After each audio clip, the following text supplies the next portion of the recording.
दर्शकहरू नमस्कार। ऋषिवासमा यहाँहरूलाई हार्दिक स्वागत छ। म अनन्त अनुराग। प्रधानमन्त्री केपी शर्मा ओलीले देशको नाममा सम्बोधन गर्दै दलहरूलाई चुनावी सरकारमा सहभागी हुन आह्वान गर्नुभएको छ। उहाँले आफू परिणामलाई नभई लोकतान्त्रिक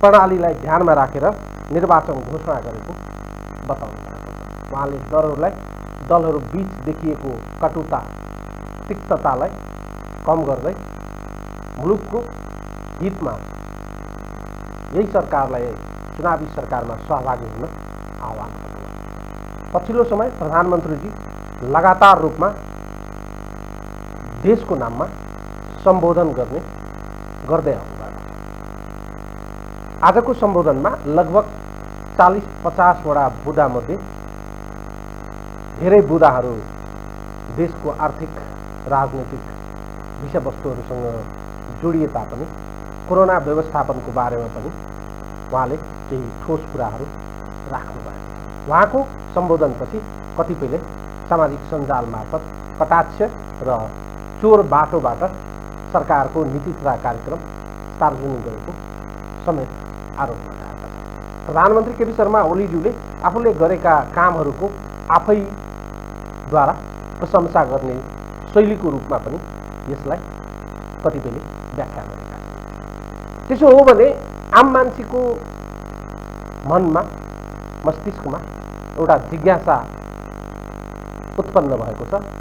प्रधानमन्त्रीज्यू बारम्बार देशको नाममा सम्बोधन गर्ने भन्ने तर आफूले गरेका कामहरूको बारेमा फेरिस्त सुनाउने, दलहरूमाथि घुमाएर फिराएर आफूले गरेका कामहरू सही भएको व्याख्या र विश्लेषण गर्ने गरेको आरोप पनि उहाँमाथि भएको छ। उहाँले आफूले गरेको काम ठिक रहेको जोड दिँदै यसलाई प्रमाणित गर्ने मेसोको रूपमा समेत कतिपयले आरोप पनि गर्छ। त्यसो हो भने प्रधानमन्त्रीजी किन बारम्बार देशको नाममा सम्बोधन गर्नुहुन्छ? किन आफूले गरेका कामलाई सही नै हो भनेर आम जनतालाई सन्देश दिन खोज्नुहुन्छ? यी यावत लगायतका प्रश्नहरू हामी गर्नेछौँ। हामीसँग हुनुहुन्छ नेकपा एमालेका नेता पूर्व सांसद शेरबहादुर तामाङ। कार्यक्रममा उहाँलाई स्वागत गर्छु। शेरबहादुरजी, कार्यक्रममा स्वागत गर्न चाहन्छु। हजुर, नमस्कार। आजको सम्बोधन तपाईँले पनि सुन्नुभयो होला प्रधानमन्त्रीज्यूको। आजको सम्बोधनको खास मुख्य उद्देश्य चाहिँ के थियो? सबै कुराहरू समेटिएको छ, तर आज नै सम्बोधन गर्नुपर्ने र सम्बोधन गर्नै पर्ने र देशलाई जानकारी दिनै पर्ने, जनतालाई जानकारी दिनै पर्ने विषयवस्तुहरू चाहिँ के थियो आजको सम्बोधनमा? मूलत अब हामी एउटा नर्मल कोर्समा जान सकिरहेका छैनौँ। नर्मल कोर्स भन्नाले संसदमा नीति तथा कार्यक्रम छलफल गरेर बजेट आउने जुन विधि छ र यो हामी बिचका चाहिँ संसदीय जुन खालको चाहिँ सरकार गठन र सरकार गठनसँग जोडिएका कतिपय कुराहरू राम्रोसँग सही ढङ्गले एउटा नर्मल कोर्स जान नसकिरहेको अवस्थामा मूलत बजेट चाहिँ को ओरिएन्टेसन के हुन सक्छ र आगामी दिनमा कस्ता खालका कार्यक्रमहरू अगाडि बढ्न सक्छन् र अन्य राजनीतिक दलहरूसँगको चाहिँ समन्वय सम्बन्ध कस्तो हुन सक्छ र निर्वाचनसँग जोडेर पनि निर्वाचनमा सबै राजनीतिक दलहरूका के भूमिका हुन सक्छ र मुख्य गरी अब कोरोनाको नियन्त्रणमा हाम्रा भूमिकाहरू के हुन सक्छन् र हामी कसरी जान सक्छौँ भन्ने कुराको बारेमा जनतालाई सूचित गराउनु पर्ने एउटा आवश्यकता भएरै आज बजेटको ठिक्क अगाडि प्रधानमन्त्रीले एउटा राष्ट्रको नाममा, देशको नाममा, जनताको नाममा एउटा सम्बोधन गरिएको छ र भन्छन् कतिपयले अब यो अति यसरी गर्नु पर्यो भन्ने पनि होला। अब कसैले एउटा राष्ट्रिय रूपमा राष्ट्रको एउटा प्रधानमन्त्रीको हैसियतले सम्बोधन गरिन्छ भने एउटा सानो सम्बोधन जसले पनि गर्न सक्छ। हामी पनि एउटा सामाजिक सञ्जालमा एउटा सानो 2 लाइनको कुनै चाहिँ आफ्नो दृष्टिकोण राखे पनि त्यो पनि सम्बोधनै हो। त्यसो भएको हुनाले एउटा राष्ट्रको नाममा राष्ट्रको नेताले चाहिँ सम्बोधन गर्ने कुरालाई कुनै अन्यथा ढङ्गले बुझिरहनु जरुरी छैन र अब ओरिएन्टेसन कसरी जान्छ, मुलुक कसरी अगाडि बढ्छ भन्ने कुरामा सबै राजनीतिक दललाई आह्वान पनि गर्ने र आम जनतालाई पनि आह्वान गरेर अगाडि बढ्ने अभिप्रायका साथ यो सम्बोधन गरेर आएका हुन्। तपाईँले भने जस्तो यो काम कम र कुरा बढी भयो कि भन्ने आरोप पनि छ नि प्रधानमन्त्रीजीमाथि। देश चाहिँ सही ट्र्याकमा अहिले देश अहिले सही ट्र्याकमा छैन, अहिले सामान्य अवस्थामा छैन भनिरहनु हुँदा यो असामान्य अवस्थाबाट चाहिँ सामान्य अवस्थामा लैजानका लागि त आन्तरिक रूपमा कार्यहरू गर्नुपर्ने, आन्तरिक रूपमा दलहरूसँग सहमतिका प्रयासहरू गर्नुपर्ने, बारम्बार चाहिँ टेलिभिजन मार्फत वा सार्वजनिक मञ्च प्रयोग गरेर वा प्रधानमन्त्रीज्यूले देशको नाममा सम्बोधन गरेर अहिले असामान्य राजनीतिक अवस्थाबाट सामान्य राजनीतिमा पुर्याउने यो सम्बोधनले खासै केही सहयोग गर्ला र? अब कसले के आलोचना गर्छ, कसले सामाजिक सञ्जालमा के पोस्ट गर्छ भन्ने आधारमा प्रधानमन्त्रीले सम्बोधनै गर्न मिल्दैन भन्ने कुरा त यो अलि हास्यास्पद कुरा हो। मुलुक कसरी अगाडि बढ्छ, कसरी नेतृत्व हुन्छ भन्ने कुराको आफ्नो दृष्टिकोण अब प्रधानमन्त्रीले राख्न सक्छ र अन्य राजनीतिक दलले पनि आफ्नो दृष्टिकोणहरू त सार्वजनिक गर्छन् नै, गरेकै छन्। त्यसो भएको कारणले कसैले चाहिँ आलोचना गर्ला के भन्ला भन्ने आधारमा मुलुकको राष्ट्र प्रमुखले राष्ट्रको नाममा सम्बोधनै गर्न नमिल्ने भन्ने कुरा त अब सम्भवै छैन। त्यसो भएको हुनाले हो मुलुकका यावत समस्याहरूको बारेमा कसरी अगाडि जान सकिन्छ, राजनीतिक दलहरूको बिचमा कसरी चाहिँ समन्वय अगाडि बढ्न सक्छ।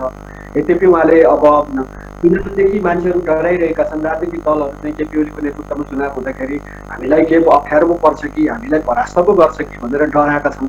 किन डराउनु पर्यो, आउनुहोस् न त्यसो भए सरकारमा सँगै जाउँ, चुनावी सरकार गठन गरौँ भनेर प्रधानमन्त्रीजीले यति खुल्ला हृदयका साथ तपाईँ सम्बोधन गरिराख्नु भएको छ। अनि यही कुरालाई तपाईँको नकारात्मक बुझ्नु भनेर चाहिँ यो अलि नबुझ्या हो कि बुझेर पनि बचाउन थाले। सबैले के भनेका छन् भने शेरबहादुरजी, सबैले के भनेका छन् भने देशको नाममा सम्बोधन गर्ने विशिष्ट अवसर होला, विशिष्ट समय होला, विशिष्ट समयमा विशिष्ट कुराहरू चाहिँ आम देशवासीलाई जानकारी दिनुपर्ने होला। देशमा असामान्य स्थिति उत्पन्न भइसकेपछि त्यसलाई सामान्य स्थितिमा लैजाने कुरा चाहिँ ठिक होला। तर तारन्तार बारम्बार पछिल्लो समय प्रधानमन्त्रीजीले यो र त्यो बहानामा देशको नाममा सम्बोधन गर्ने शैली त लगातार रूपमा हुँदै आएको देखिन्छ। यो चाहिँ पचाउन गाह्रो भयो कि भन्ने कुरा त छ नि? होइन, अब पछिल्लो कालमा कहिले सम्बोधन भयो र होइन, तपाईँको चाहिँ यसरी आधिकारिक रूपमा सम्बोधन यस्तो धेरै आइहाल्या त छैन। अब अलिक बिचमा केही मिडियासँग बसेको उहाँले चाहिँ मिडिया ब्रिफिङ गरेको देखिन्छ होइन। त्योभन्दा बाहेक तपाईँको आधिकारिक दृष्टिकोणकै रूपमा सम्बोधन गरेको त यस्तो धेरै बारम्बार त आएको देखिँदैन एउटा कुरा। अर्को चाहिँ के हो भने तपाईँको चाहिँ सबै वर्तमान परिस्थितिमा अब विकसित राजनीतिक परिस्थितिमा दृष्टिकोणहरू क्लियर गर्नको लागि आफ्नो दृष्टिकोण राख्ने कुरालाई फेरि तपाईँहरू अमूर्त कुरा गरिराख्नु भएको छ, सबैले भन्ने भनिराख्नु भएको छ। सबैले विरोध गरेका छन् यस्तो पनि होइन। त्यसो भएको हुनाले केहीका विरोध हुन्छन् र यो लोकतान्त्रिक व्यवस्थामा सर्वसहमति र 100% हुँदै हुँदैन। 100% नहुने भएकै हुनाले तपाईँको चाहिँ हामी दलीय व्यवस्थामा छौँ, दलहरू छन्, अलग दृष्टिकोणहरू छ, अलग पार्टीहरू छन्, आफ्नो दृष्टिकोणहरू सार्वजनिक गर्छन्। त्यसो भएको कारणले नै हामी तपाईँको चाहिँ एउटा निर्दलीय तानाशाही व्यवस्थाबाट हामी दलीय शासन व्यवस्थामा आएका छौँ र एउटा बहुदल दलको सिस्टमलाई हामीले स्वीकार गरेका छौँ। त्यसो भएको हुनाले 100% समर्थन हुन सक्दैन, यो कुरा म स्वीकार गर्छु। तर यद्यपि तपाईँको चाहिँ आफ्नो दृष्टिकोणहरू सार्वजनिक गर्ने, सरकारको दृष्टिकोणहरू सार्वजनिक गर्ने, कसरी कोभिड नियन्त्रण गर्ने, यस्ता कुराहरू र निर्वाचनमा जानको लागि दलहरूको बिचमा कस्तो समझदारी हुनसक्छ, कस्तो समन्वय हुनसक्छ भन्ने कुराको बारेमा दृष्टिकोण सार्वजनिक गर्ने उद्देश्य वास्तवमा गरिएको कुरालाई अन्यथा ढङ्गले बुझेर अर्कै ढङ्गले चाहिँ बङ्ग्या टिङ्गै बुझ्नुपर्ने आवश्यकता। तपाईँले भने जस्तै मेरो हातमा प्रधानमन्त्रीज्यूले बुदागत रूपमा राख्नुभएको कुरा छ। अब हेर्नुहोस् कस्तो मान्छेहरूले चाहिँ यसलाई अर्थ्याएका छन् भने 22 नम्बर मुद्दामा लेख्नुहुन्छ, आजको मुख्य चिन्ता अलोकतान्त्रिक नैतिक मूल्यहीन र विकृति अभ्यास झाँगिँदै गएर लोकतान्त्रिक गणतन्त्रप्रतिको जनविश्वास नै गुम्ला कि भन्ने हो। जनविश्वास गुमेको प्रणाली फेरि जोखिममा पर्ला कि भन्ने हो। यस अर्थमा जुन विषयवस्तुहरू उल्लेख गर्नुभएको छ, आम जनताको गणतन्त्रप्रति, लोकतन्त्रप्रति, अहिलेको प्रणालीप्रति जनविश्वास गुम्ने कुरा गर्नुभएको छ। यो यसमा चाहिँ प्रधानमन्त्रीज्यू अछुतो हुनुहुन्छ, अरूलाई चाहिँ दोष थुपारे जस्तो देख्दैन। यसमा त सबैभन्दा बढी दोषी त प्रधानमन्त्रीलाई अहिले चाहिँ प्रतिपक्षी दलहरूले देखाइराख्नु भएको छ। अहिलेको यो प्रणालीप्रति, अहिलेको यो अहिले हाम्रो चाहिँ जुन हामीले अङ्गीकार गरेका छौँ अहिलेको गणतन्त्रप्रति, अहिलेको लोकतान्त्रिक मूल्य मान्यताप्रति यो सबैप्रति त वितृष्णा जगाउने अविश्वास हुने काम त प्रधानमन्त्रीज्यूबाट भएको भनेर प्रतिपक्षी दलहरूले आरोप लगाइराख्नु भएको छ। तर प्रधानमन्त्रीज्यू अरूतिर फिङ्गर आउट गर्दै हुनुहुन्छ। अनि ठिक छ, त्यो त उहाँहरूको आफ्नो दृष्टिकोण हो, उहाँहरूको आफ्नो पर्सेप्सन हो। उहाँहरूलाई प्रधानमन्त्रीले त्यस्तो गरेको छ भन्ने लाग्छ त ठिक छ नि त। भोलि हामी निर्वाचनको बेला जनताको बिचमा उहाँहरूले आफ्नो दृष्टिकोण लानुहुन्छ, हामी हाम्रो दृष्टिकोण लिएर जान्छौँ र त्यो कुरामा जनताले कसरी एक्सेप्ट गर्छन् भन्ने कुरा त हामी त जनताकै कसीमा जाँच्न चाहन्छौँ।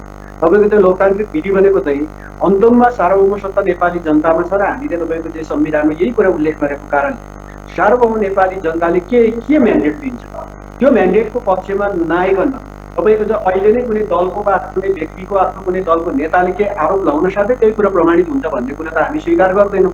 तर यद्यपि हो, हाम्रो तहको हामीले गरेका क्रियाकलापहरूको कारणले अब प्रधानमन्त्रीज्यूले भन्नुभएको जस्तै 22 नम्बरमा जुन तपाईँ उल्लेख गर्नुभयो, भन्नुभएको जस्तै हाम्रै क्रियाकलापले पनि केही वितृष्णहरू चाहिँ अथवा केही जनताको बिचमा चाहिँ नेगेटिभ कुराहरू गएको छन् भने हामी त्यसको जिम्मेवारी लिन तयार छौँ।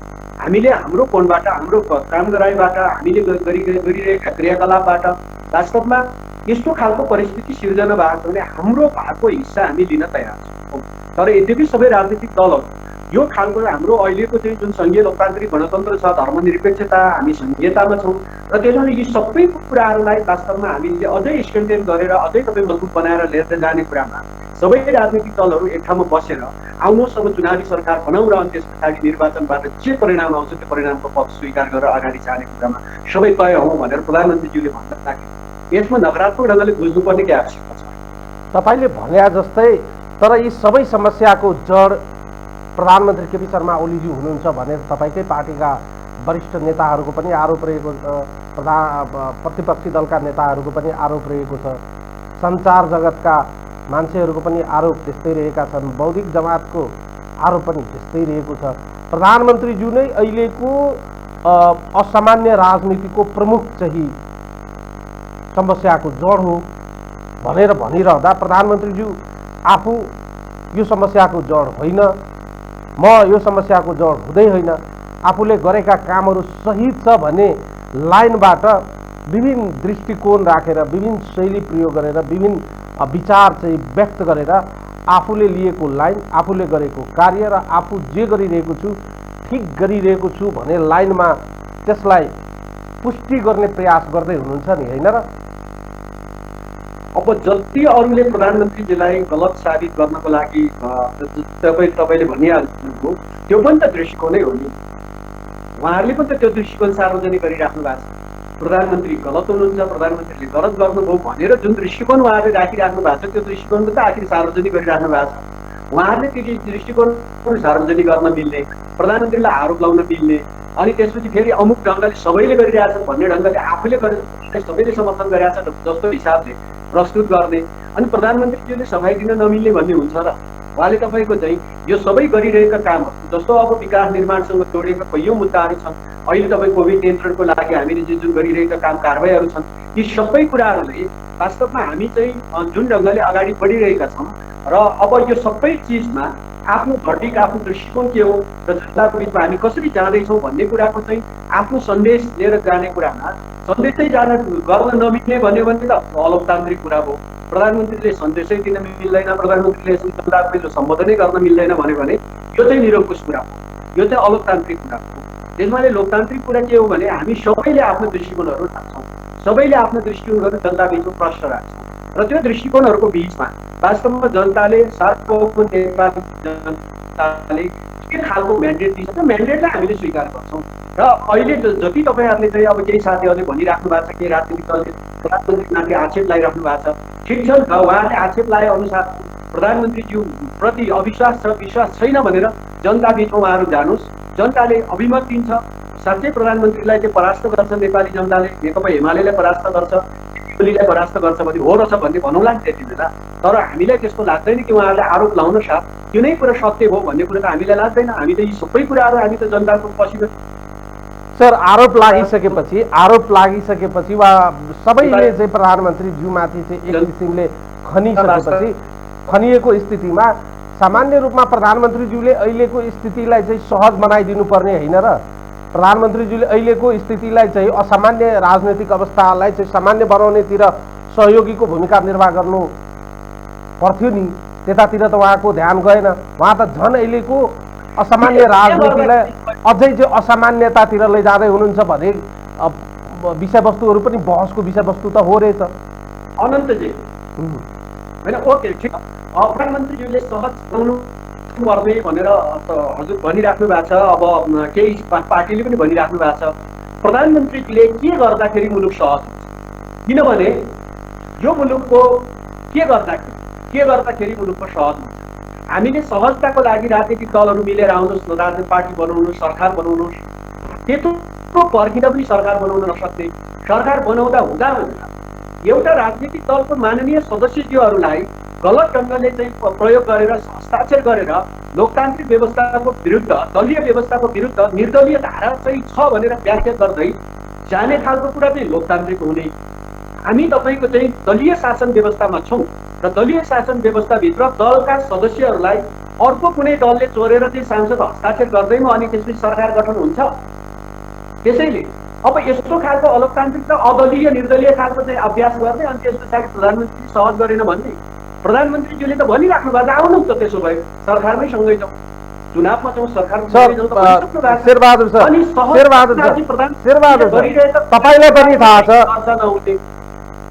तपाईँलाई पनि थाहा छ, जगलाई थाहा छ, अहिलेको स्थितिमा प्रधानमन्त्रीज्यूले जुन किसिमले आह्वान गर्दै हुनुहुन्छ अहिलेको सरकारलाई नै राष्ट्रिय सरकारको स्वरूप दिएर निर्वाचन गराउनेतिर जाउँ, त्यो सम्भावना त छँदै छैन नि। राष्ट्रिय राजनीतिमा त्यस्तो छनक, त्यस्तो सङ्केत र त्यस्तो सम्भावनाको स्थिति छ र भने छैन भने त प्रधानमन्त्रीज्यूलाई हटाउने विधि होला नि त। त्यो विधिमा आउनुहोस् न, के विधिमा हो तपाईँको जुन विधिबाट एउटा विधि त निर्वाचन विधि नै हो।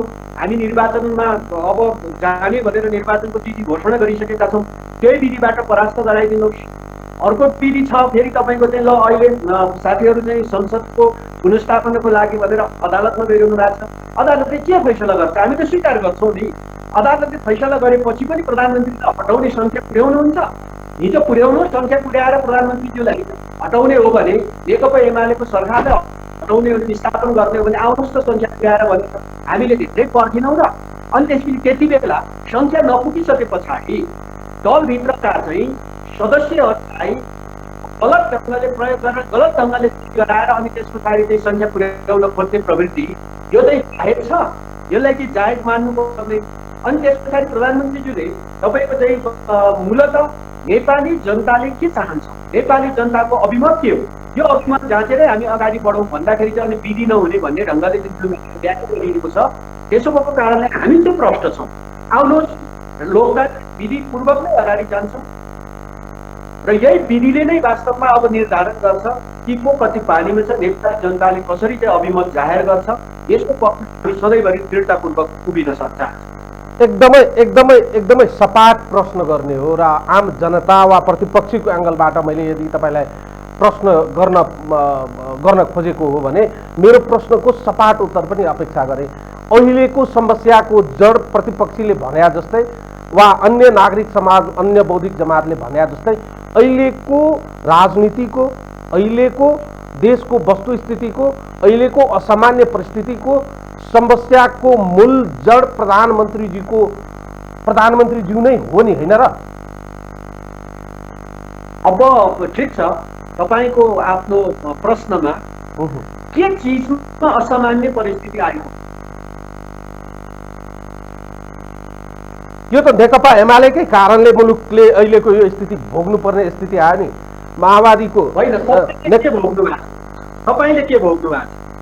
होइन, सामान्य रूपमा हामीले के भोगेका छौँ भन्दा पनि बहुसङ्ख्यक जनताले के भनिरहेका छन् भने तपाईँहरूको आन्तरिक राजनीतिक खिचातानीले, तपाईँहरूको आन्तरिक पार्टीभित्रको द्वन्द्वले, तपाईँको पार्टीभित्र हिजोको एकतादेखि लिएर फेरि चाहिँ सर्वोच्चद्वारा चाहिँ दुईटा पार्टीले अलग अलग हुन चाहिँ गरेको निर्देशपछि पार्टीभित्रको आन्तरिक द्वन्द्वको कारणले गर्दा चाहिँ मुलुकको राजनीतिलाई असामान्य दिशातर्फ अग्रसर गराउने कार्यमा पनि प्रधानमन्त्रीजी सेन्टरमा हुनुहुन्छ, उहाँ चाहिँ मुख्य पात्र हुनुहुन्छ भने आरोप त तपाईँकै पार्टीभित्रबाटै छ।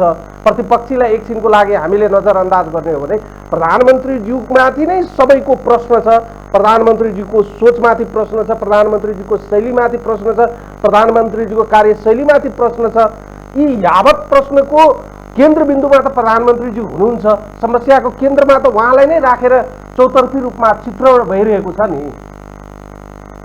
अब राजनीतिक असामान्यताको कुरा गर्ने हो भने अहिले हामी मूलत हो नेकपा एमाले भित्र हिजो नेकपा हुँदाखेरिदेखि नै नेपाल कम्युनिस्ट पार्टी नेकपा हुँदादेखि नै त्यो पार्टीभित्रको समस्या बडा भएको हो। यसले जनताको जीवनमा वा राजनीतिक दलभित्रको को नेताले कहाँ जिम्मेवारी पायो कि पाएन, को नेताको कुन पार्टीमा रह्यो कि रहेन, को नेताले अब आफ्नो दललाई अविश्वास गरेर अर्कै दललाई सहयोग गर्न गयो, यो कुराले तपाईँको जीवनको के फरक पर्छ, आम नेपाली नागरिकको जीवनको के फरक पर्छ यो कुरा। किनभने कोही एउटा व्यक्ति, कोही एउटा राजनीतिक नेता म त्यो दलमा रहदिनँ अर्कै नेतालाई चाहिँ प्रधानमन्त्री बनाउँछु भनेर हस्ताक्षर गर्छ, तर अनन्तजीको जीवनमा यसले केही फरक पर्छ त? आम नेपाली जनताको जीवनमा यसले केही फरक पर्छ र? असामान्य परिस्थिति भनेर जुन ढङ्गले व्याख्या गरिएको छ, ठिक छ, राजनीतिक दलको जीवनमा असामान्य परिस्थिति सिर्जना भयो होला, नेकपा एमालेको जीवनमा असामान्य परिस्थिति सिर्जना हुन्छ होला, किनभने सँगै काम गरिरहेका साथीहरूको बिचमा, सँगै काम गरिरहेका नेताहरूको बिचमा जुन खालको चाहिँ मनमुटाव देखियो, जुन खालको चाहिँ एउटा चाहिँ असमझदारीहरू देखियो, ती असमझदारीहरूलाई समझदारीमा लान सकिएन, यो त्यो पार्टीको जीवनमा असामान्य स्थिति होला। तर आम नागरिकको जीवनमा कुनै एउटा पार्टीको जीवनमा परेको असामान्य परिस्थितिले सबै नागरिकलाई असामान्य छ भनेर भन्न सकिँदैन। राजनीति पर्यो सर नेकपा एमाले भित्रको अथवा तत्कालीन नेकपा भित्रको कोरोनाको नियन्त्रणमा हामी सबै जसरी लाग्नुपर्ने हो कोरोना नियन्त्रणमा र अलिकति तपाईँको चाहिँ जीवनलाई सहज बनाउने, नेपाली नागरिकहरूको आम जीवनलाई सहज बनाउने, कोरोनाबाट चाहिँ तपाईँ भन्दै हुनुहुन्छ नेकपा एमाले भित्रको वा तत्कालीन चाहिँ नेकपा भित्रको विवादले चाहिँ आम देश र जनताको पक्षमा चाहिँ खासै केही फरक परेन, तर नेकपा एमाले भित्रको विवादको कारणले गर्दा, तत्कालीन नेकपाको कारणले गर्दा लगभग 2/3 सरकार अल्पमतमा हुन पुग्यो। लगभग संसदभित्रको सबैभन्दा ठुलो दलको कारणले गर्दा बनेको सरकारले बहुमत लिन नसक्दा अहिले चाहिँ हामी यो स्थितिमा पुगेका छौँ। देश एकातिर कोरोनाको महामारीसँग जुधिरहेको स्थितिमा तपाईको पार्टीभित्रको विवादको पूर्ण कारणले गर्दा सरकारको सामर्थ्य, शक्ति र तयारी चाहिँ अहिलेको वस्तुस्थितिसँग, कोरोनासँग जुझ्नुपर्ने स्थितिमा, आन्तरिक राजनीतिक व्यवस्थापनमा, देशमा सरकार गिराउने ढाल्ने खेलमा, यो यावत प्रक्रियामा त कतै न कतै नेकपा एमाले भित्रको आन्तरिक प्रभावले त हाम्रो जीवनमा प्रत्यक्ष प्रभाव पारेको त छ नि सर। ठिक छ अनन्तजी, यो कुरामा म तपाईँसँग सहमतै छु, तर सरकार ढाल्ने कुरामा को लागेको छ? त्यसो भए सुरुवात त तपाईँकै पार्टीभित्रबाट भयो, सुरुवात त तपाईँकै पार्टीभित्र भयो नि सर। त्यसमा त प्रतिपक्षी त यति नेपालको इतिहासमा, नेपालको संसदीय इतिहासमा तपाईँहरूले यति कमजोर प्रतिपक्षी पाएको त सम्भवतः पहिलो पटक हो नि सर। संसदको बेलसम्म घेर्न नसक्ने प्रतिपक्षी त तपाईँहरूले नै पाउनु भएको हो त सर। होइन, त्यही त मैले भने कि सरकार ढाल्न, गिराउन, सत्ताको खेलमा, कुर्सी प्राप्तिको लडाइँमा अन्य दलका चाहिँ सांसद मान्य सदस्यहरूको सही गराएर यो खालको खेलमा को लागेको छ? केपी ओली स्वयं त लाग्या होइन। केपी ओली त निरन्तर 74 सालदेखि सरकारको नेतृत्व गरिराख्नु भएको छ।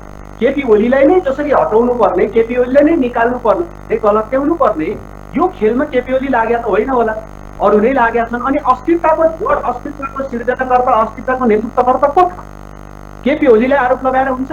त्यसैले हो एउटा कुरा म तपाईँलाई बताउन चाहन्छु कि हामी वास्तवमा निर्वाचनको बेलासम्म हामी आम नेपाली जनतालाई सुरक्षित खोप उपलब्ध गराउँछौँ र अहिले अक्सिजनको अभावमा तपाईँ कोरोना साँच्चै सङ्क्रमण भएर अप्ठ्यारो परेका साथीहरूलाई अक्सिजन सिलिन्डरहरू गाउँ गाउँमा पुर्याएको छ।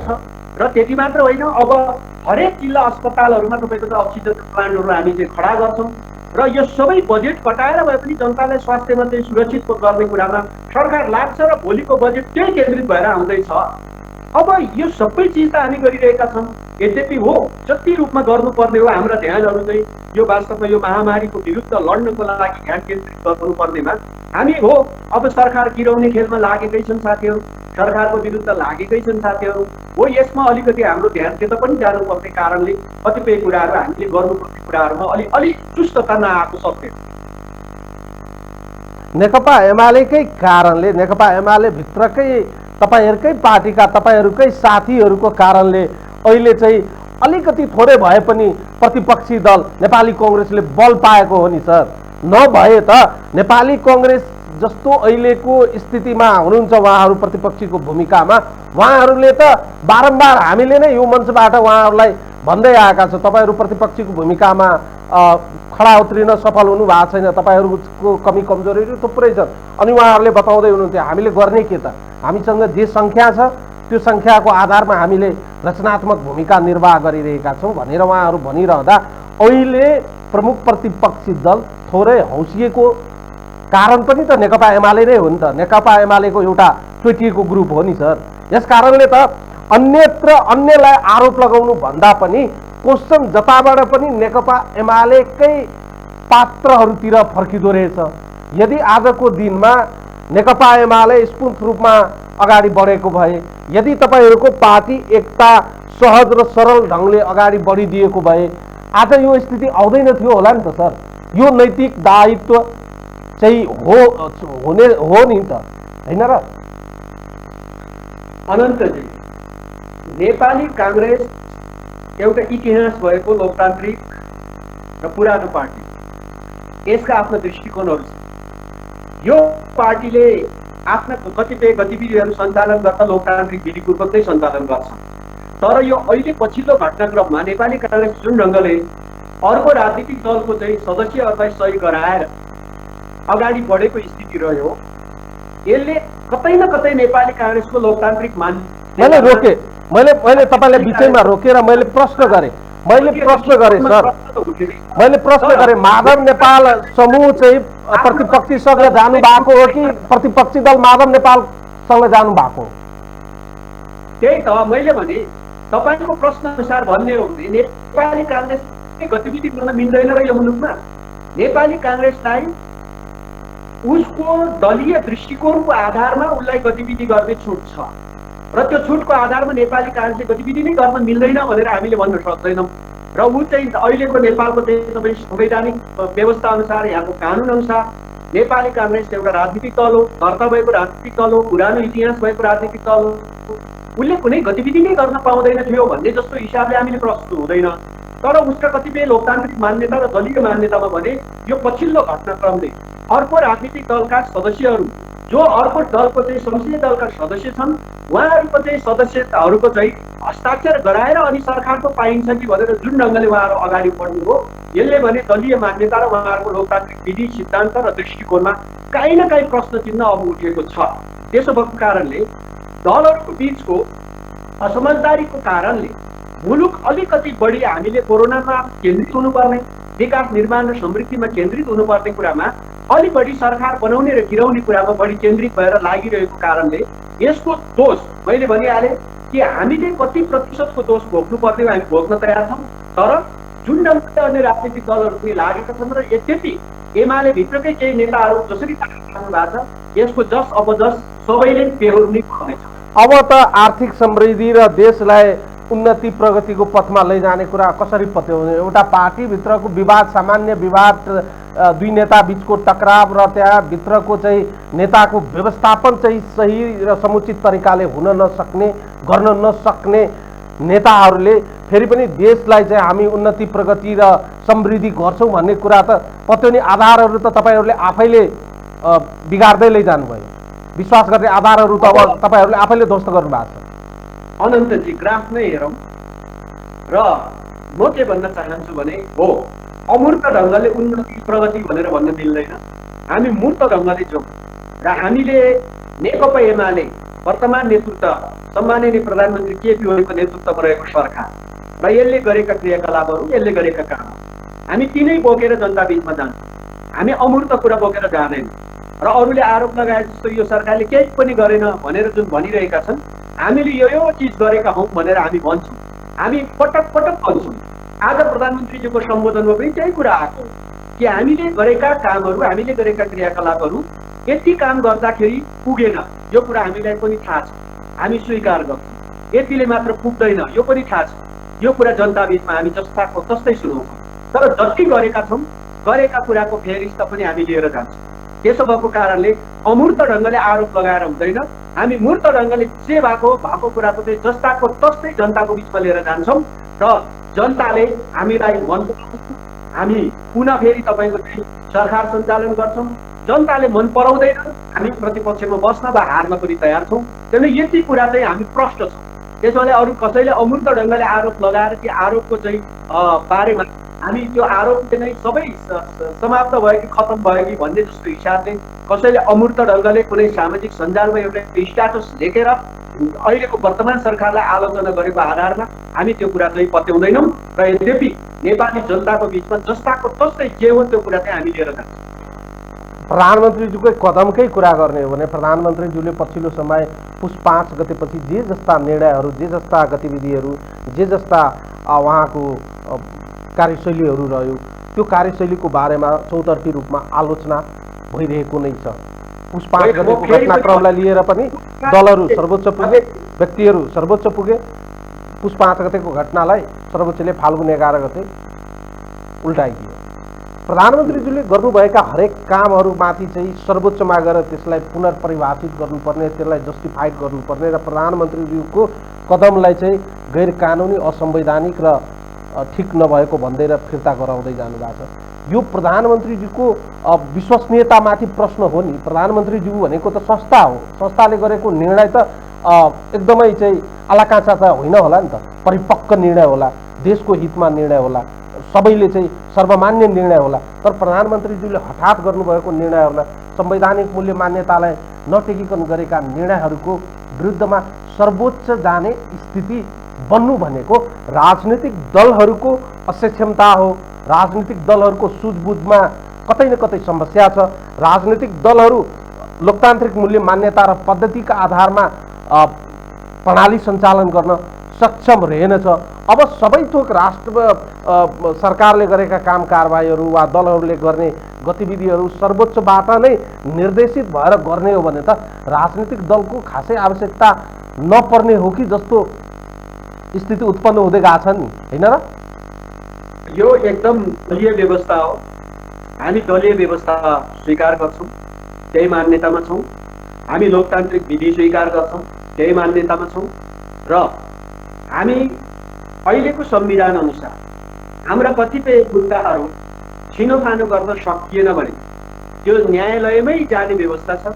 न्यायालयले जे फैसला गर्छ त्यो फैसला फेरि सबैले स्वीकार गर्नुपर्छ, स्वीकार गरिन्छ। त्यसो भएको कारणले एकपटक मात्रै केपी ओलीले निर्णय गर्दा मात्रै अदालत गयो भन्ने ढङ्गले हामीले व्याख्या नगर्छौँ। योभन्दा पूर्व अगाडि पनि धेरैचोटि यस्ता खालका निर्णयहरूको विरुद्ध अदालतमा प्रश्न उठेको र अदालतले जे फैसला गरेको छ त्यो फैसला राजनीतिक दलहरूले बोकेर गएको छ, त्यो निर्णय मानेको छ। त्यसले यही विधि हो, यो विधिभित्रै हामी छौँ। त्यसो भएको कारणले यो विधिलाई हामीले चाहिँ स्थापित गरिरहेका छौँ र विधिलाई अझै स्ट्रङ बनाउँछौँ र यो स्ट्रङ बनाउने विधिमा हामी छौँ। त्यसैले अहिलेको पछिल्लो घटनाक्रममा पनि अदालतले के फैसला गर्छ त्यसमा हामी दृढ छौँ, हामी उभिन्छौँ, अदालतले गरेको फैसलाको पक्षमा हामी उभिन्छौँ। तर यद्यपि कतिपय राजनीतिक र संवैधानिक मुद्दाहरूको फैसला सार्वभौम नेपाली जनताले गर्छ। त्यसैले सार्वभौम नेपाली जनताले कहिले पनि अदालतले गरेका कतिपय राजनीतिक र संवैधानिक फैसलाहरूको पनि पुनरावेदन गर्ने ठाउँ चाहिँ नेपाली जनता हुन्छ। त्यसले नेपाली जनताको बिचमा गए पछाडि नेपाली जनताले के फैसला गर्छ त्यो फैसलामा हामी बुझ्छौँ। त्यसैले यति कुरा बुझौँ कि हामीले नेपाली जनतालाई मन लागेन भने संविधान फेर्ने राइट नेपाली जनतासँग। त्यसो भएको कारणले हामीले तत्कालीन संविधान कानुन अनुसार गरिएका अदालतका व्याख्याहरू, न्यायालयका व्याख्याहरू, संविधान कानुनमा उल्लेखित भएका कुराहरू, त्यसको पक्षमा हामी दृढतापूर्वक हामी समर्थन गर्छौँ, उभिन्छौँ। यी सबै कुराहरू मैले फेरि भन्छु कि राजनीतिक र संवैधानिक कुराहरूको चाहिँ पुनरावेदन गर्ने सार्वभौम नेपाली जनता हो र सार्वभौम नेपाली जनताले के अभिमत जाहेर गर्छ त्यसकै आधारमा राज्य सत्ता सञ्चालन हुन्छ।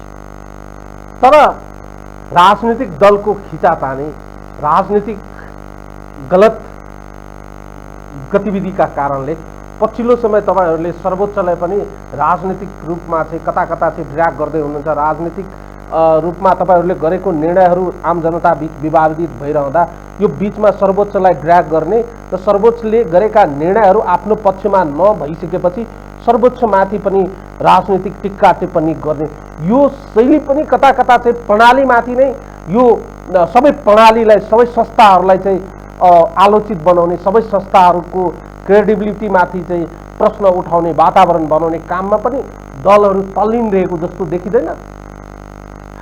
अरूले के गरेका छन् हामी अरूको जिम्मा लिन सक्दैनौँ, तर वर्तमान सरकार र यो सरकारको नेतृत्व गरेको राजनीतिक पार्टी हामी सर्वोच्चका निर्णयहरू न्यायालयका फैसलाहरूको विपक्षमा हामीले कहिले टिका टिप्पणी गर्दैनौँ, गर्ने छैन र हामी स्वतन्त्र न्यायालयको पक्षमा प्रेस स्वतन्त्रताको पक्षमा। यसो भएको कारणले हामीले के मात्र भनेको हो भने कतिपय राजनीतिक र संवैधानिक मुद्दाहरूको निराकरण अदालतबाट एउटा फैसला आएपछि त्यो फैसलाको पक्षमा त्यो फैसला स्वीकार गरेर अगाडि बढ्ने हाम्रो विधि हो।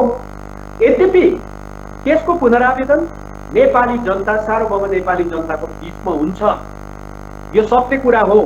दुनियाँको जुनसुकै लोकतान्त्रिक तर्फमा हुने कुरा यही हो।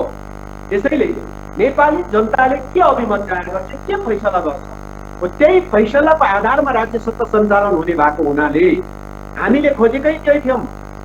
थुप्रै जनआन्दोलनहरू गऱ्यौँ होला, कतिपय साथीहरूले हामी क्रान्ति गऱ्यौँ भन्नुभयो, 10 वर्ष जनयुद्ध पनि भयो यो मुलुकमा। त्यसमा यी सबै कुराहरूको दृष्टि के हो भन्दाखेरि नेपाली जनतालाई सार्वभौम सत्ता सम्पन्न बनाउने कुरा हो नि। र सार्वभौम नेपाली जनताले जे अभिमत जाहेर गर्छ, जे फैसला गर्छ, त्यो फैसलाको आधारमा अगाडि बढ्नुपर्छ राजनीतिक दलहरू। त्यसमा यति कुरामा हामी प्रश्न आधारमा नै हामीले वास्तवमा मुलुकमा राज्य सत्ता सञ्चालनदेखि लिएर सबै कुराहरू अगाडि बढ्ने हो। त्यसैले नेपाली जनतालाई शिरमा राखेर गरिने कुराहरू, नेपाली जनतालाई शिरमा राखेर गरिने फैसलाहरू, यसको पक्षमा हामी सधैँभरि दृढतापूर्वक हुन्छौँ। हो, ठिक छ, तपाईँको तर्फसँग म सहमत छु। प्रणाली र पद्धति चाहिँ प्रमुख हुनुपर्ने, प्रणाली र पद्धति सबैभन्दा माथि हुनुपर्ने, तर त्यसो हुन सकिरहेको छैन नि। नेता प्रणालीभन्दा माथि भइदिने, विचार प्रणालीभन्दा माथि भइदिने, विचारलाई पद्धति र प्रणालीलाई गाइड गरेको देखिन्छ, जबकि पद्धति जुन इस्टाब्लिस गरेका छौँ हामीले, विचार जुन चाहिँ इस्टाब्लिस गरेका छौँ, जसलाई हामीले प्रणालीको रूपमा अङ्गीकार गरेका छौँ, त्यो प्रणालीको मातहतमा हामी रहन त्यति तयार छैनौँ।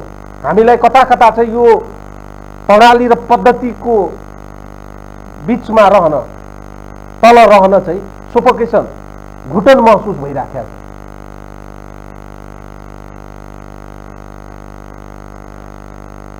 छ। राजनैतिक दलहरूको चरित्र त्यस्तो देखिन्छ। त्यस्तो हुन्छ जति बेला राजनीतिक परिवर्तनको काम भइरहेको हुन्छ, राजनीतिक परिवर्तनको लडाइँ चलिरहेको हुन्छ, त्यति बेला विचार प्रधान हुन्छ, विचारले नै गाइड गर्छ। र त्यो विचारले राजनीतिक परिवर्तन भइसके पछाडि अनि त्यो विचारलाई स्थापित गर्नलाई, त्यो विचारलाई स्ट्रेन्थेन गर्नको लागि प्रणाली व्यवस्थापन गरिन्छ।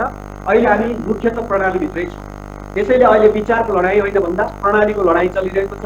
त्यसैले प्रणालीलाई स्थापित गर्ने, प्रणालीलाई अझै मजबुत बनाउने र सङ्घीय लोकतान्त्रिक गणतन्त्रलाई मजबुत बनाउने र यसको चाहिँ सङ्घीयतालाई मजबुत बनाउने र यो कुराहरूलाई मजबुत बनाएर अहिलेको संविधान र यो अनुसार मजबुत बनाएर अगाडि जाने कुरामा हामी छौँ। यद्यपि यो व्यवस्था पनि काम लाग्दैन भन्ने विचारहरू पनि छन्, तर यद्यपि हामी यो अहिले वर्तमान व्यवस्था र यो व्यवस्थामा सिर्जित गरिएका प्रणालीहरू, यसका संस्थाहरू र यसका चाहिँ वास्तवमा एउटा जुन संविधान र संविधानले गाइड गरेका कुराहरूप्रति हामी सधैँभरि प्रतिबद्ध छौँ र त्यही प्रतिबद्धता अनुसार हामी यो प्रणालीको विकासमा हामी लाग्छौँ। यो कुरामा हामी सधैँभरि दृढतापूर्वक उभिने कुरामा नेकपा एमाले र वर्तमान सरकार त्यही कमिटमेन्टको कमी देखियो सर। 72 सालमा तपाईँहरूले ल्याउनु भएको यो संविधान सबैलाई ठिक लागेको थियो, यो एकदमै उचित थियो, यो प्रणाली हाम्रो लागि सबैलाई सर्वस्वीकार्य नै थियो नि। आज जुन स्टेक होल्डरहरूको बिचमा एउटा साझा न्यूनतम बिन्दु खोजेर यो जुन प्रणाली अवलम्बन गर्यो, जुन पद्धति अवलम्बन गर्यो, आज कता कता त्यो प्रणाली र पद्धति त्यही पात्र र प्रवृत्तिहरू, त्यही शक्तिहरू, त्यही स्टेक होल्डरहरू बिचमा चाहिँ फरक चाहिँ विषयवस्तुहरूमाथि चाहिँ तपाईँहरूको डिफ्रेन्सेसहरू देखा परिरहेको छ। यस अर्थमा त यो प्रणाली अथवा जुन प्रणाली अङ्गीकार गर्यौँ हामी यहिले चाहिरहेका छौँ कि यो प्रणाली हाम्रो मातहत हो, जबकि हुनुपर्ने त प्रणालीको मातहत हामी हो नि। हो हामी प्रणालीकै मार्फत छौँ, हाम्रो मार्फत प्रणाली होइन। मैले भने जति बेला राजनीतिक परिवर्तनको लडाइँ चलिरहेको हुन्छ त्यति बेला प्रणाली नयाँ प्रणाली डेभलप गर्नको लागि लाग्नै पर्ने भएको हुनाले प्रणालीको विकास त्यति बेला गरिन्छ जति बेला प्रणालीको विकास गरिसक्छ र त्यसलाई बलियो बनाउने कुरामै हामी लाग्नुपर्ने हो र हामी लागिरहेका छौँ। र यति बेला प्रणाली कहाँनिर भत्कियो भनेर तपाईँले विश्लेषण गर्नुहुन्छ। किनभने तपाईँको चाहिँ निर्वाचनमा जाने हुँ भन्दाखेरि प्रणाली भत्क्यो भन्ने ठान्नुहुन्छ, जनताको बिचमा हामी जनताको अभिमत बुझ्न जान्छौँ भन्दाखेरि प्रणाली भत्क्यो भन्ने ठान्नुहुन्छ र राजनीतिक दलहरू आउनुहोस् हामी चुनावी सरकारमा संयुक्त भएर अगाडि बढौँ भन्दा प्रणाली भत्क्यो भन्ने ठान्नुहुन्छ र त्यसो भएको कारणले आज तपाईँको चाहिँ हामी यो प्रणालीको पक्षमा दृढतापूर्वक उभिरहेका छौँ र अलिअलि नेतृत्व परिवर्तनको लागि सरकार परिवर्तनको लागि जुन खालको चाहिँ खेलहरू खेलिएको छ हो यो खेलमा स्पष्टताका साथ अगाडि प्रणालीले दिएको बाटोबाट सबै आउनुहोस्, यसमा हामी खुल्ला छौँ, हामी बहस गर्न तयार छौँ, हामी सबै कुराहरूमा उभिन तयार छौँ। तर यद्यपि गलत तरिकाले गलत ढङ्गले प्रणाली नै भत्काएर लोकतान्त्रिक मान्यतालाई भत्काएर दलीय व्यवस्थाको मान्यतालाई भत्काएर वास्तवमा सङ्घीयतालाई भत्काएर जुन ढङ्गले तपाईँको चाहिँ अहिले अलोकतान्त्रिक र निर्दलीय खालको चाहिँ कुराको अभ्यास गर्ने जुन खालको चाहिँ परिस्थिति देखा परेको छ हो यो कुराको भने हामी दृढतापूर्वक यस्ता कुराको चाहिँ विपक्षमा नै हुन्छौँ। तर यद्यपि प्रणाली विकास गरेर वास्तवमा यसलाई बलियो बनाउने कुरामा हामी दृढतापूर्वक उभिन्छौँ। यो आरोप त अरूलाई तपाईँहरूले लगाउन मिल्ने ठाउँ नै छैन नि। यो ठाउँमा त अहिले तपाईँहरू हुनुहुन्छ। यो प्रणालीलाई संस्थागत गर्ने, यो प्रणालीलाई चाहिँ स्थापित गर्ने, यो प्रणालीलाई चाहिँ सबैले मान्ने अवस्थामा पुर्याउने दायित्व त सरकारको। सरकार आफै यो पद्धति प्रणालीलाई चाहिँ ध्वस्त पार्ने दिशातर्फ अग्रसर भएको भने आरोपबाट मुक्ति पाउन त नेकपा एमालेको सरकारलाई गाह्रो छ नि। 5 गते पुस 5 गते गरिएको निर्णय यो प्रणालीलाई भत्काउने निर्णय थियो भन्ने कुराको पुष्टि त सर्वोच्चले गरिदियो नि। गलत थियो त्यो, त्यसको चिन्तन गलत थियो, त्यसको चाहिँ आशय गलत थियो, त्यसको अन्तर्य गलत थियो, त्यो निर्णय नै गलत थियो भन्ने कुरा त कता कता पुष्टि भएर आयो त। यस अर्थमा त कता कता चाहिँ अरूलाई आरोप लगाउनु भन्दा त यो प्रश्नको बढी जवाबदेहिता र बढी चाहिँ स्टेक होल्डर त नेकपा एमाले हो, सत्तारूढ दल हो। केपी ओलीलाई सरकारबाट च्युत गर्न नसक्दाखेरि, केपी ओलीलाई सरकार नेतृत्वबाट हटाउन नसक्ने शक्तिले, त्यो ताकतले अनि केपी ओली सरकारमा पुग्दाखेरि प्रणाली भत्क्यो वा भत्काइयो भनेर आरोप गर्नु आफू प्रधानमन्त्री हुँदाखेरि अथवा कुनै माध्यमबाट बाटोबाट आफू प्रधानमन्त्री हुने कुरा चाहिँ त्यो प्रणालीसँगै हुने, दलीय व्यवस्थामा निर्दलीय खालको चाहिँ अभ्यास गरेर अर्को दलका सदस्यहरूले हस्ताक्षर गरेर अनि प्रधानमन्त्री हुन खोज्ने प्रवृत्ति चाहिँ प्रणाली सङ्गत हुने, अनि त्यस पछाडि तपाईँको चाहिँ कुनै एउटा प्रधानमन्त्री निर्वाचित प्रधानमन्त्री दलीय व्यवस्था अनुसारै आफ्नो दलबाट मत प्राप्त गरेर त्यसको आधारमा निर्वाचित भएको प्रधानमन्त्री तपाईँ उसले शासन सत्ता सञ्चालन गरिरहँदाखेरि प्रणाली विरुद्ध भयो भनेर कसरी आरोप गर्न मिल्छ? सुरुवात त तपाईँहरूबाट भयो नि सर, सुरुवात त तपाईँहरूले गर्नुभयो अहिलेको लथालिङ भत्ताबुङ स्थितिको। यो त भयो नि त अनन्तजी, मैले त्यसैले अघि नै भने यो सुरुवात हो। नेपाल कम्युनिस्ट पार्टी नेकपाभित्र समस्या देखा पर्यो, त्यो पार्टीभित्र द्वन्द्व, आन्तरिक द्वन्द्व सिर्जना भयो। सिर्जना हुँदा हुँदा तपाईँको चाहिँ यस्तो अवस्थामा पुग्यौँ कि हामी दुईटा मिलेको पार्टी पनि अलग हुने ठाउँमा पुग्यौँ र फेरि दुईटा संयुक्त भएर जान्छ त भनेर 15 दिनको समय दिँदा पनि हामी संयुक्त भएर जान सकेनौँ। त्यसको जस अबजस, त्यसको क्षति अथवा त्यसको फाइदा के हुन्छ यो त जाँच्न बाँकी नै छ। त्यो सबै चिज बेहोर्न हामी तयारै भइरहेका छौँ। तर नेकपा भित्रको आन्तरिक द्वन्द्वमा त्यो भित्रको आन्तरिक समस्या अनन्तजी जस्तै अरू मान्छेहरूको राजनीतिक जीवनमा अथवा उसको जीवनमा, उसको वैयक्तिक जीवनमा के असर पर्छ र मैले अघिदेखि प्रश्न गरेको जति असर पर्यो त नेकपाको जीवनमा पर्यो होला, अर्थात् नेकपा माओवादी केन्द्रको जीवनमा पर्ला, नेकपा एमालेको जीवनमा पर्ला र त्यो भोग्नु पर्ने यिनै पार्टीहरूले भोग्नु पर्छ। तर यसलाई अमूर्त ढङ्गले हामी प्रणाली भत्क्यौँ, हामी सबै सिद्ध्यौँ, हामी सबै समाप्त भयो, सबै खत्तम भयो र अनि हामी सबैजना चाहिँ सबैलाई चाहिँ तपाईँको चाहिँ सिक्यौँ भन्ने कोणबाट जसरी हामीले यसलाई जेनरलाइज गर्दैछौँ, यो विषय यसरी जेनरलाइज गर्नुपर्ने विषय होइन। जति त्यसको चाहिँ जस अपजसदेखि लिएर त्यसको फाइदा बेफाइदा जे भोग्नु छ त तिनै दलले भोग्छन्, तिनै दलका नेताले भोग्छन्। त्यसैले तपाईँ राजनीतिक दलहरू सर, दल र जनतालाई, दल र देशलाई चाहिँ निरपेक्ष गरेर निरपेक्षताको आधारमा चाहिँ व्याख्या गर्न सकिँदैन नि सर। दल र जनता तयार छौँ। त्यसैले एक दुई कुरा त हामी प्रश्न छौँ नि सर। तपाईँले भनेको कुरा ठिक छ, नेकपा भित्रको आन्तरिक विवादले गर्दा, नेकपा एमाले भित्रको समस्याले गर्दा, दलको कारणले गर्दा देशलाई कुनै अप्ठ्यारै पर्दैन, मलाई कुनै अप्ठ्यारै पर्दैन, वा तपाईँहरू त राजनीतिक दल भएको पार्टी, कार्यकर्ता भएको पार्टी कतै न कतै त देश र जनतासँग जोडिनु भएको छ। एउटा दलको कारणले देशलाई नै पेनिट्रेट गर्ने, देशका 3 करोडभन्दा बढी नेपाली जनतालाई नै दुःख हुँदैन भन्ने कुरालाई त छुट्याएर खुट्याएर हेर्न मिल्दैन होला। निरपेक्ष रूपमा दललाई र आम जनतालाई वा देशलाई त हेर्न मिल्ने स्थिति त होइन नि सर। तपाईँहरूको गतिविधिले प्रत्यक्ष रूपमा हाम्रो जीवनमा सरोकार राखेको छ सर। होइन अनन्तजी, मैले भन्न खोजेको कुरा के हो भने कुनै व्यक्तिको वैयक्तिक जीवनमा र अर्थात् उसको राजनीतिक जीवनमा त्यो राजनीतिक दलको सदस्यलाई भएको नाताले उसको जीवनमा असर पर्छ। ऊ पनि आम नागरिक नै हो। तर हामीले मुलुकको जीवनमा र अन्य आम नागरिकको जीवनमा राजनीतिक दृष्टिकोणबाट खासै केही फरक पर्दैन। तर ती नागरिकको अन्य वैयक्तिक जीवन, उसको आर्थिक समृद्धिको कुरा र आज कोरोनासँग लड्नुपर्ने कुराहरूमा भने फरक पर्छ। किनभने सरकारले नेतृत्व गर्दाखेरि सरकार अन्य कुराहरूमा ध्यान दिनुपर्ने, राजनीतिक दलको हिसाबले आफ्नो दलभित्रको व्यवस्थापनमा समस्या पर्ने, अरू दलहरूसँगको सम्बन्धमा समस्या पर्ने, सरकार गठन र पुनर्गठनमा समस्या पर्ने हुँदाखेरि हामी एकरो केन्द्रित भएर समृद्ध नेपाल सुखी नेपालीको नारामा समृद्धताको तर्फ अगाडि बढ्ने कुरा र कोरोनालाई समाप्त गर्ने कुरामा ध्यान केन्द्रित गरेर एकरो त्यसमा केन्द्रित गरेर अगाडि बढ्नुपर्ने कुरामा हाम्रा ध्यानहरू अन्यतर्फतिर मोडिएको सत्य। त्यसैले यो कोणबाट हेर्दाखेरि मात्रै हामी वास्तवमा हामी असर पर्छ भन्ने ढङ्गले बुझ्न सक्छौँ। तर राजनीतिक दृष्टिकोण र राजनीतिक कार्यकर्ताको हिसाबले अन्य कुनै नागरिक वा अन्य कुनै राजनीतिक दलको सदस्यको लागि त्यो कुनै राजनीतिक दलभित्र समस्या खडा हुँदाखेरि त्यो कोणबाट हेर्दाखेरि खासै केही फरक पर्दैन। तर आम नागरिकको जीवन र उसको स्वास्थ्य र उसको रोजीरोटी र उसको रोजगारी अनि त्यस पछाडि तपाईँको चाहिँ खास मूलतः मुलुकको समृद्धिसँग जोडिएको इस्युमा भने हामी त्यो इस्युमा ध्यान केन्द्रित गर्नुपर्ने कुरामा ध्यान केन्द्रित गर्न नपाएर अन्यत्र ध्यान मोडिँदाखेरि केही न केही त्यसले समस्या पर्छ भन्ने कुरामा चाहिँ हामी स्वीकार गर्न तयार छौँ। अब भयो के भने प्रधानमन्त्रीज्यूबाट एउटा राजनीतिकलाई चाहिँ यो अहिलेको देखिएको गतिरोधलाई चाहिँ एउटा डाइरेक्सन दिऊ भन्ने चाहिँ किसिमले निर्णय गरेको छु भनेर उहाँ भनिराख्नु भएको छ।